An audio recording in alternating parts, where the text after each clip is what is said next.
स्वागत है आप सभी का ITI पावर यूट्यूब चैनल पे। आज हम लोग फीटर ट्रेड थ्योरी का CBT एग्जाम क्वेश्चन पार्ट 2 करने वाले हैं, जो सेकेंड ईयर नीमी क्वेश्चन होगा। अगर पार्ट 1 आप नहीं देखे हैं तो हमारे चैनल पे उपलब्ध है, जाकर देख लीजिएगा। प्लेलिस्ट भी बना दिया है, उसमें भी आप लोग जाकर देख लीजिएगा, क्योंकि पार्ट 1 में वो सारे क्वेश्चन को डिस्कस किए हैं जो आपके CBT एग्जाम में बहुत ही बार आया हुआ है, और हम लोग पार्ट 2 में उससे भी और ज़्यादा करने वाले हैं। तो चलिए हम लोग वीडियो को स्टार्ट करते हैं। लेकिन उससे पहले अगर आप हमारे चैनल पर नए हैं तो चैनल को सब्सक्राइब कर लीजिए और बेल आइकन को प्रेस कर लीजिएगा, क्योंकि ITI से हर जुड़ी जानकारी एवं CBT एग्जाम की बेहतर तैयारी कराई जाती है। तो चलिए वीडियो को हम लोग स्टार्ट करते हैं और क्वेश्चन की तरफ चलते हैं। और एक और बात, वीडियो के एंड में हम एक और बोनस क्वेश्चन रखते हैं, जिसका आंसर आप लोगों को कमेंट बॉक्स में देना होता है। उसका आंसर जिसका भी सही होगा मैं उसको कमेंट रिप्लाई एवं पिन जरूर करूंगा। तो चलिए हम लोग क्वेश्चन की तरफ चलते हैं। आपका जो फर्स्ट क्वेश्चन है वो है क्वेश्चन नंबर 26। 25 तक क्वेश्चन हम पार्ट 1 में कर चुके हैं, यहाँ पे 26 से क्वेश्चन से स्टार्ट करने वाला है। तो 26 क्वेश्चन है, which gauge is used to check the accuracy of an external thread, यानी कि बाहरी चूड़ी की सटीकता की जांच करने के लिए किस गेज का उपयोग किया जाता है। तो आपका जो ऑप्शन है, पहला है स्नैप गेज, दूसरा है थ्रेड रिंग गेज, तीसरा है थ्रेड प्लग गेज और चौथा है सेंटर गेज। यहाँ पे कहने का मतलब यह है कि बाहरी चूड़ी की सटीकता, यानी कि एक ऐसा तरह का शाफ्ट है और इस तरह का चूड़ी कटा हुआ है, तो इसको चूड़ी को जांच करने के लिए किस गेज का उपयोग किया जाता है। तो इसको जांच करने के लिए आप लोग को मिनिमम इस तरह का कोई गेज होगा और उसमें इंटरनल थ्रेड कटा रहेगा, तभी इसे जांच किया जाएगा। तो इसका उपयोग ये गेज है, इसको क्या कहा जाएगा, तो इसका जो राइट आंसर हो जाएगा वो है थ्रेड रिंग गेज। यानी कि रिंग गेज, यानी पहले पार्ट में बता दिया है कि रिंग गेज का उपयोग बाहरी चूड़ी को मापने के लिए, यानी बाहरी डायमीटर को मापने के लिए रिंग गेज और प्लग गेज का प्रयोग वहाँ पे करेंगे जहाँ पे इंटरनल थ्रेड को मापना हो। तो यहाँ पे आपका जो राइट आंसर होगा वो ऑप्शन नंबर बी हो जाएगा, thread ring gauge. Next question पे चलते हैं। यहाँ पे आप देख सकते हैं कि जो थ्रेड रिंग गेज का यानी गेज का सिंबल है, यहाँ पे गेज हो गया और भीतर की तरफ यहाँ पे चूड़ी कटी हुई रहती है, इसलिए इसे थ्रेड रिंग गेज कहते हैं। नेक्स्ट क्वेश्चन पे चलते हैं। क्वेश्चन नंबर 27 जो क्वेश्चन है वो कह रहा है, what is the instrument used to measuring external diameter, यानी कि बाहरी डायमीटर ये चेक कर रहा है जो गेज है उसका नाम पूछा है। तो बाहरी व्यास को मापने में किस उपकरण का उपयोग किया गया है। ये जो शाफ्ट है और इसको जो चेक कर रहा है कि कितने डायमीटर का है, ये कौन सा गेज है, इसको पूछ रहा है। तो आप यहाँ पे देख सकते हैं कि ये जो लगा हुआ है, यहाँ पे कोई तरह का गेज, स्लिप गेज लगा हुआ है और यहाँ पे विशेष तरह का जबड़ा लगा हुआ है दोनों तरफ। तो इसको इस तरह आपका जो राइट आंसर हो जाएगा option number D, slip gauge का उपयोग करके विशेष जबड़े की जोड़ी का उपयोग करके इस एक्सटर्नल थ्रेड को जांचा जा रहा है। नेक्स्ट क्वेश्चन में चलते हैं। Find out the height of slip gauge. यहाँ पे आप देख सकते हैं हाइट गेज लगा हुआ है, यानी कि स्लिप गेज लगा हुआ है। यहाँ पे बड़ा सबसे पहले बड़ा स्लिप गेज लगा होगा और उससे छोटा उससे छोटा उससे छोटा, इसको क्या कहते हैं, रिंगिंग प्रोसेस कहते हैं। रिंगिंग प्रोसेस की वजह से जुड़ा हुआ है और यहाँ पे ये दर्शाया गया है, इसी का जो है ऊंचाई पूछ रहा है कि ए की ऊंचाई ज्ञात करे, और यहाँ पे साइन 25 का मान दे दिया है। तो आप लोग को याद होगा कि साइन, यहाँ पे साइन ए का मान इसी होता है a/200 यानी कि p/h लंब बटा कोण। तो कोण इसका हो जाएगा यहाँ पे 200 और ए का मान फाइंड करना है, और साइन थीटा का मान कितना दे दिया है 0.422। तो यहाँ पे रख के आप आंसर निकाल लीजिएगा। यहाँ पे आप देख सकते हैं कि जैसे ही मैंने थीटा का मान रखा, यानी कि 0.422 और यहाँ पे 200 और ए का मान निकाला, तो आपका जो राइट आंसर हो जाएगा वो 84.52, यानी कि option number B is the right answer हो जाएगा 84.52। नेक्स्ट क्वेश्चन पे चलते हैं। नेक्स्ट क्वेश्चन है, फीलर गेज कितने सेट में होते हैं। जो फीलर गेज यानी कि क्लियरेंस को चेक करें, यानी कि दो शाफ्ट हो गया और इसके बीच के गैप को जांच करने के लिए जो होता है वह फीलर गेज का उपयोग किया जाता है। वही पूछा है जो फीलर गेज होता है वह कितने सेट में उपलब्ध होता है। तो ऑप्शन है आपका सेट 1 2 1 2 3 4 1 2 3 5 4 और 1 2 3 5 4 6। तो आपका जो फीलर गेज होता है वह 1 2 3 4 के सेट में उपलब्ध होता है। सेट नंबर 1 2 3 4 आप लोग सही करके आइएगा। तो नेक्स्ट क्वेश्चन पे चलते हैं। अगला क्वेश्चन है आपका 30 नंबर कि what material used to make radius and fillet gauge, यानी रेडियस और फिलेट गेज बनाने के लिए किस मटेरियल का उपयोग किया जाता है। रेडियस और फिलेट का मतलब होता है कि यहाँ पे कुछ तरह का जॉब है और यहाँ पे आप लोगों का रेडियस को चेक करना है, यानी कि मान लीजिए आप फीटर का है और फीटर में कुछ इस तरह का जॉब बना दिए और यहाँ पे आप लोग चेक कीजिएगा कि यहाँ पे कितना रेडियस है, तो उस रेडियस को चेक करने के लिए किसका प्रयोग किया जाता है, रेडियस और फिलेट गेज का उपयोग किया जाता है। और वही पूछा है यह किसका बना होता है, तो आप लोग right answer option number B हो जाएगा, यह हार्डन स्टील यानी कठोर इस्पात का बना होता है।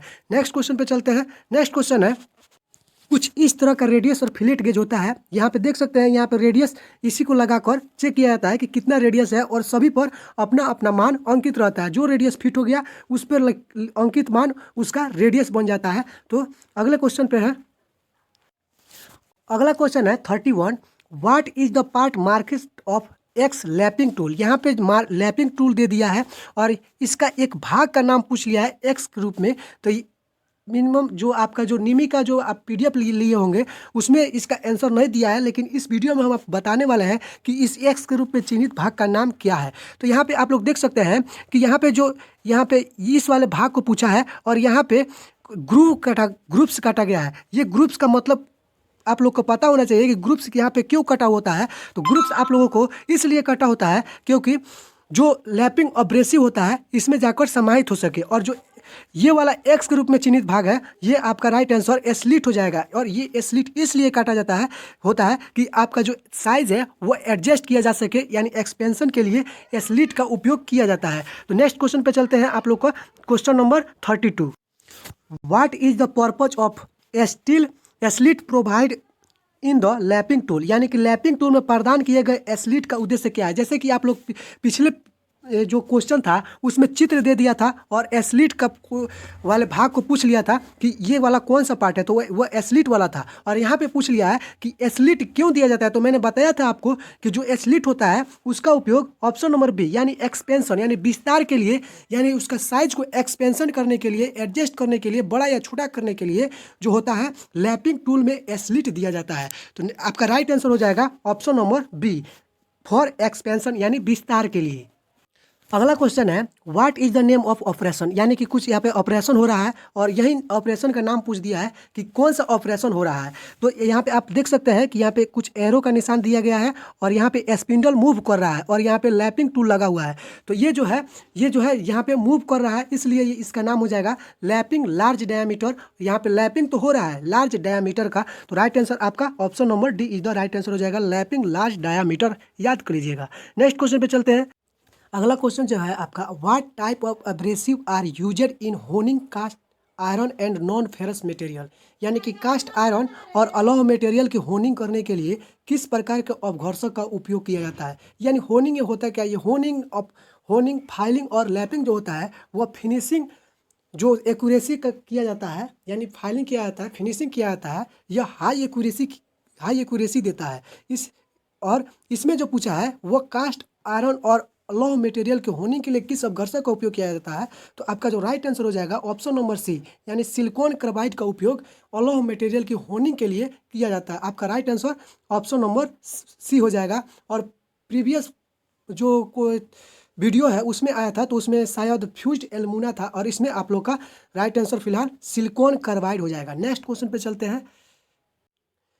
Which method of surface hardening the surface remains free from scales, यानी कहने का मतलब यह है कि सरफेस हार्डनिंग के किस विधि में सतह स्केल मुक्त होती है। स्केल मुक्त यानी किसी जॉब को आप गर्म किए और उस पर पपड़ी नहीं पड़े, यानी कोई भी धब्बा न पड़े, उसको कहते हैं स्केल मुक्त। यानी कोई स्केल न पड़े वह स्केल मुक्त होता है। तो वह कौन सी विधि है, तो वही पूछा है आपसे। तो आपका जो राइट आंसर हो जाएगा वह है इंडक्शन हार्डनिंग। इंडक्शन हार्डनिंग वह हार्डनिंग की प्रक्रिया है जिसमें जो जॉब होता है डायरेक्टली उसके संपर्क में नहीं आता है, जिसके कारण वह जॉब होता है उस पर कोई स्केल नहीं होता है, कोई रेफरेंस नहीं होता है, उत्पन्न नहीं होता है। इसलिए यहाँ पे राइट आंसर आपका हो जाएगा इंडक्शन हार्डनिंग। अगला क्वेश्चन है आपका, यहाँ पे आप इंडक्शन हार्डनिंग की विधियाँ को देख सकते हैं। यानी इंडक्शन यानी कि करंट का उपयोग करके किसी जॉब को हार्ड करना। तो यहाँ पे किसी जॉब के बाहरी यानी एक्सटर्नल जो आवरण होता है उस पर हार्डनिंग किया जा रहा है और इसमें जो इंटरनल है उस पर हार्डनिंग किया जा रहा है। यहाँ पे कई तरह का डिफिनेशन दिया गया है, एग्जामिनेशन दिया गया है। तो आप इसको भी देख सकते हैं। नेक्स्ट क्वेश्चन पे चलते हैं। अगला क्वेश्चन है आपका 36। यदि स्टील को क्रिटिकल तापमान तक गर्म किया जाता है और भट्टी में धीरे धीरे ठंडा किया जाता है तो उस प्रक्रिया का नाम क्या है? कहने का मतलब यह है कि कोई जॉब है और उसको क्रिटिकल तापमान यानी कि 400 डिग्री सेल्सियस से ऊपर गर्म किया जाता है और उसको जॉब को ठंडा होने के लिए किसी जॉब के कमरे में छोड़ दिया जाता है कि ताकि वह धीरे धीरे ठंडा हो। तो वह कौन सी प्रक्रिया है? तो आपका जो राइट आंसर हो जाएगा ऑप्शन नंबर ए, एनीलिंग की प्रक्रिया में ऐसा किया जाता है कि क्रिटिकल तापमान तक गर्म करके भट्टी में ही छोड़ दिया जाता है, ताकि आप कई बार देखे होंगे कि कोई जो लिट्टी चोखा बनाते हैं वह लिट्टी बना देते हैं और उस भट्टी में लिट्टी को छोड़ देते हैं ताकि वह जल्दी से ठंडा ना हो और वह गरम के गरम बना रहे। इसलिए उससे आप लोग याद कर लीजिएगा कि एनीलिंग की प्रक्रिया में धीरे धीरे ठंडा किया जाता है। नेक्स्ट क्वेश्चन पे चलते हैं। अगला क्वेश्चन है कि स्टील घटक की संरचना को परिष्कृत करने की प्रक्रिया का नाम क्या है? यानी स्टील का जो एक घटक है यानी एक परत है, उस पर कोई भी जो होता है ना स्लॉट वो नहीं हो यानी परिष्कृत हो जाए यानी पूरा स्मूथ यानी बराबर हो जाए, तो वह कौन सी प्रक्रिया है? तो आपका जो राइट आंसर हो जाएगा वह है नॉर्मलाइजिंग की प्रक्रिया करके स्टील की घटक की संरचना को परिष्कृत किया जाता है। तो आपका जो राइट आंसर हो जाएगा ये नॉर्मलाइजिंग हो जाएगा। ये सभी आप लोग का जो है वो हार्डनिंग की प्रक्रिया है। नेक्स्ट क्वेश्चन पे चलते हैं। अगला क्वेश्चन है which method of surface hardening is done a heated salt bath? यानी कि गर्म साल्ट बाथ में कौन सा सरफेस हार्डनिंग करने की विधि की जाती है? तो ऑप्शन है आपका फ्लेम हार्डनिंग यानी कि नाइट्राइडिंग और गैस कार्बोराइजिंग, पैक कार्बोराइजिंग और लिक्विड कार्बोराइजिंग। तो आपका राइट आंसर हो जाएगा ऑप्शन नंबर डी यानी कि लिक्विड कार्बोराइजिंग का उपयोग गर्म साल्ट बाथ में कौन सा यानी कि लिक्विड कार्बोराइजिंग सरफेस हार्डनिंग की विधि की जाती है। तो आपका right answer option number D liquid carburising. Next question पे चलते हैं। अगला क्वेश्चन है 39। What is the name of part market X? यानी कि एक्स के रूप में चिन्हित भाग का नाम पूछा है। इसका भी जो आंसर है वो आपके निमी के क्वेश्चन में नहीं मिलेगा, लेकिन यहाँ पे आप लोग का हम बताने वाले हैं। तो आप यहाँ पे देख सकते हैं कि यहाँ जो एक पार्ट दिया गया है और यहाँ पे दांता काटा गया हुआ है। तो इससे आप लोग को याद हो जाएगा कि यहाँ पे दांतेदार शाफ्ट को पूछा गया है। तो आपका राइट आंसर हो जाएगा ऑप्शन नंबर सी दांतेदार शाफ्ट। नेक्स्ट क्वेश्चन पे चलते हैं। 40 number which key has rectangular cross section is fit into keyway cut on both shaft and hob? यानी कि किस की का आयताकार क्रॉस सेक्शन होता है जो शाफ्ट और हॉब दोनों में कीवे फिट होता है? कहने का मतलब ये है कि कौन ऐसा की होता है जो मान लीजिए ये शाफ्ट हो गया और यहाँ पे आप हॉब लगा रहे हैं, और यहाँ पे जो क्रॉस सेक्शन होता है वो यहाँ पर भी कीवे लगाने के लिए कट लगाया गया है और यहाँ पर भी कट लगाया गया है। तो वो कौन सा की होता है? तो इस की का नाम है शंक की इधर राइट आंसर हो जाएगा। यहाँ पे आप शंक की का जो फिगर देख पा रहे होंगे वहाँ पे आप लोग का जो है वह शाफ्ट में कीवे कटा हुआ है यानी क्रॉस कटा हुआ है और जो हॉब होता है उसमें भी कीवे कटा हुआ रहता है। तो इसलिए इसका जो राइट आंसर है वह शंक की है। नेक्स्ट क्वेश्चन है विच की is useful for fitting on tapered shaft? यानी कि टेपर्ड शाफ्ट पर फिटिंग के लिए कौन सा की उपयोगी होता है? यानी कि आपका ऑप्शन है फीदर की, गिव हेड की, वुडरफ की और फ्लैट सैडल की। जो टेपर्ड शाफ्ट पर फिटिंग के लिए होता है इसका जो राइट आंसर हो जाएगा option number C is the right answer हो जाएगा। यानी कि वुडरफ की का जो होता है वह टेपर्ड शाफ्ट की फिटिंग के लिए की जाती है। यहाँ पे आप लोग देख सकते हैं कि ये जो है वह वुडरफ की है, यानी कि यहाँ पे वुडरफ की यानी अर्ध चांद की आकार की होता है, इसलिए इसका प्रयोग टेपर्ड शाफ्ट पर किया जाता है। अगला क्वेश्चन है सर्कुलर टेपर की का प्रयोग कहाँ किया जाता है? जो सर्कुलर टेपर होता है जो कुछ इस तरह का होता है यानी कि शाफ्ट होता है और कुछ रिड्यूस करके बना हुआ हो रहता है, तो इसका उपयोग कहाँ किया जाता है? तो इसका जो राइट आंसर हो जाएगा वो है लाइट ड्यूटी ट्रांसमिशन के लिए, यानी कि हल्की जो ड्यूटी होती है उसकी टार्क को संचारित करने के लिए जो होता है वह सर्कुलर टेपर की का प्रयोग किया जाता है। यहाँ पे आप कुछ देख सकते हैं कि यहाँ पे जो होता है वह सर्कुलर टेपर की है, इसी का प्रयोग लाइट ड्यूटी ट्रांसमिशन के लिए किया जाता है। अगला क्वेश्चन है 43। How the plain bearing are kept in opposition without allowing them to rotate along with the shaft. यानी कि कहने का मतलब ये है जो प्लेन बियरिंग होता है उसको कैसे शाफ्ट के साथ बिना घूमे दिए सही पोजीशन में रखा जा सकता है। जो प्लेन बियरिंग को, यानी जो प्लेन बियरिंग है उसको कोई भी रोटेट नहीं कराना चाहता है, यानी शाफ्ट के साथ घूमने नहीं देना है, तो उसको किस तरह किया जा सकता है। तो मेनली आप लोगों को जो की या स्क्रू होता है उसके साथ आप अटैच कर देंगे तो जो प्लेन बियरिंग होता है वह कोई रोटेट नहीं करेगा और शाफ्ट के साथ स्थिर बना रहेगा। अगला क्वेश्चन है what is the name of की, यानी कि इस की का नाम क्या है। तो ये जो की है वह है फ्लैट सैडल की। यहाँ पे आप देख सकते हैं ये जो की है वह लंबाई चौड़ाई में पूरा फ्लैट है, इसलिए इसको फ्लैट सैडल की कहते हैं। अब यहाँ पे हम सारे की को जान लेते हैं, यानी कि जो भी शेप आएगा उसे पहचान करके आप लोग उसको सही आंसर कर पाइएगा। तो यहाँ पे आप लोग देख सकते हैं कि ये जो है ये हमारा स्क्वायर की है और ये फीदर की है और ये गिव हेड की है जिसको आसानी से निकाला या लगाया जा सकता है। ये जो है सैडल की और ये वुडरफ की और ये जो है वह ट्रेंजरेट की है जो त्रिभुजाकार आकृति में हो रहता है। और इस तरह आप लोग की कोई भी अगर किया है तो उसको आप देख कर टिक कर सकते हैं। तो चलिए अगले क्वेश्चन पे चलते हैं। अगला क्वेश्चन है 45। What is the name of की, यानी इस की का नाम क्या है। जो ये की रख दे दिया है और वह की, जैसे कि मैंने पिछले जो क्वेश्चन था उसमें दिखाया था कि सभी की का शेप अगर उसको याद कर लेते हैं तो कोई भी की का जो शेप से जो आकार होता है वह कोई भी आपको कोई भी क्वेश्चन आपके आंसर से नहीं छूटेगा। तो जो इसका राइट आंसर हो जाएगा वह है गिव हेड की, यानी कि इसका जो की होता है यानी हेड होता है वह गिव की तरह होता है, यानी कि जिसे आसानी से निकाला या लगाया जा सकता है। इसका उपयोग आप भी जान सकते हैं। नेक्स्ट क्वेश्चन पे चलते हैं। अगला क्वेश्चन है what is the file for lock repair and filling hard notches in key, यानी कि ताले की मरम्मत और चाबियों में हार्ड नॉच की फाइलिंग करने के लिए किस फाइल का उपयोग किया जाता है।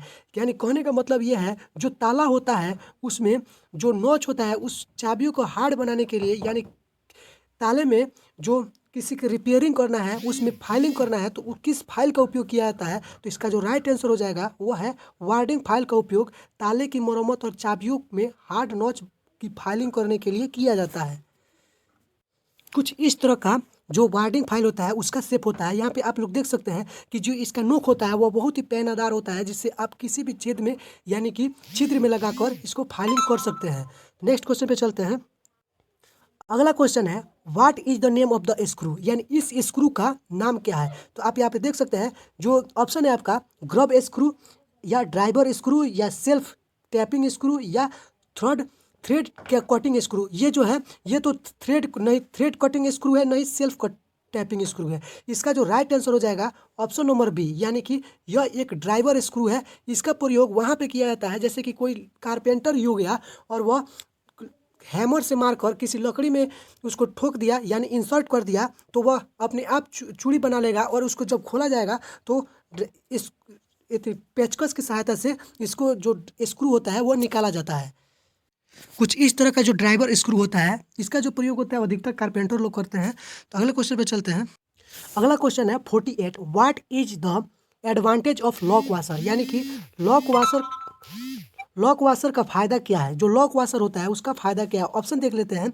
ऑप्शन नंबर ए है ज़्यादा बियरिंग सतह प्रदान करने के लिए, सतह को होने वाले नुकसान से रोकने के लिए, कार्य सतह पर एक समान दबाव वितरित करने के लिए, और जो ऑप्शन नंबर डी है वह है कंपन के कारण बोल्ट या नट को ढीला होने से रोकने के लिए। तो यहाँ पर जो है इन सभी से मतलब नहीं है और इसका जो राइट आंसर है ऑप्शन नंबर डी हो जाएगा।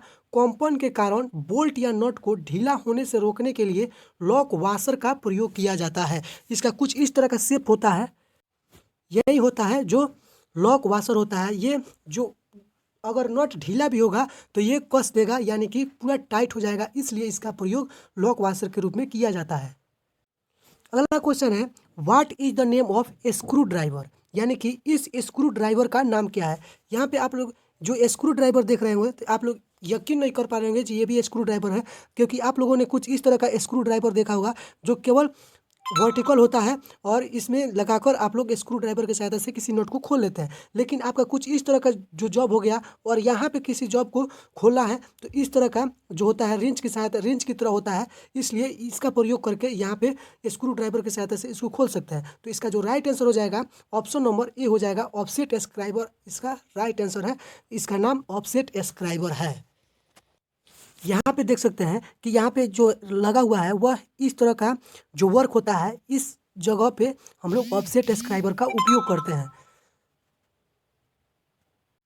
अगला क्वेश्चन है 50 नंबर यानी कि लास्ट क्वेश्चन इस पार्ट का, यानी कि what is the name of locking device. ये जो लॉकिंग डिवाइस है यह किस तरह का लॉकिंग डिवाइस है, इसका जो नाम पूछा है। तो आप इसको देखने से ही पता चल गया होगा, जो ये है वह स्प्रिंग वाशर है। इसका right answer option number D हो जाएगा, ये स्प्रिंग वाशर है। अब आती है आपकी बारी। इसका जो बोनस क्वेश्चन है, इसका जो आंसर है वो कमेंट बॉक्स में देना है। मैं पढ़ दे रहा हूँ कि स्लिप गेज को साफ करने के लिए किस मटेरियल का उपयोग किया जाता है। वो ऑप्शन है आपका मोम, मिट्टी का तेल, घुलनशील तेल और कार्बन टेट्राक्लोराइड। मुझे नहीं लगता इसका जो आंसर है वह किसी को नहीं याद होगा, क्योंकि इसका जो आंसर है, ये क्वेश्चन को कल ही मैंने कराया था, यानी कि पार्ट 1 में कराया था। तो इसका जो आंसर है कमेंट बॉक्स में दीजिएगा। जिसका भी आंसर सही होगा मैं